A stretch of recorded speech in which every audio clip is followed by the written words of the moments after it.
तर 5 जुलैचा मोर्चा निघणार नाही असं खासदार संजय राऊतांनी म्हटलेलं आहे। खासदार संजय राऊतांनी या संदर्भात एक ट्विट केलं, एक्सवर पोस्ट केलेली आहे आणि मोर्चाच्या संदर्भातली सगळ्यात महत्त्वाची माहिती त्यांनी दिलेली आहे।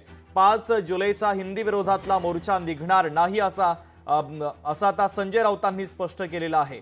महत्त्वाची आणि मोठी ब्रेकिंग न्यूज आपण पाहतोय। 5 जुलैचा हिंदी विषयाबद्दलचा मोर्चा निघणार नाही असं राऊतांनी म्हटलेलं आहे। हा मराठी एकजुटीचा विजय असल्याचं देखील संजय राऊतांनी आपल्या एक्स पोस्टमध्ये म्हटलेलं आहे।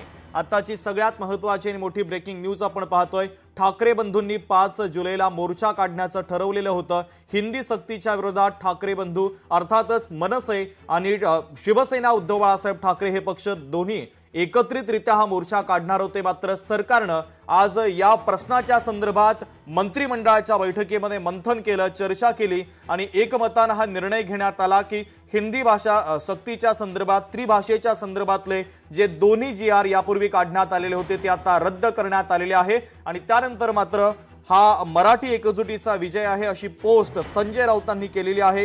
हिंदी सक्तीचा सरकारी आदेश रद्द करण्यात आला, ठाकरे एकत्र येणार याचा धसका सरकारनं घेतला असं आपल्या ट्विटमध्ये संजय राऊतांनी म्हटलेलं आहे।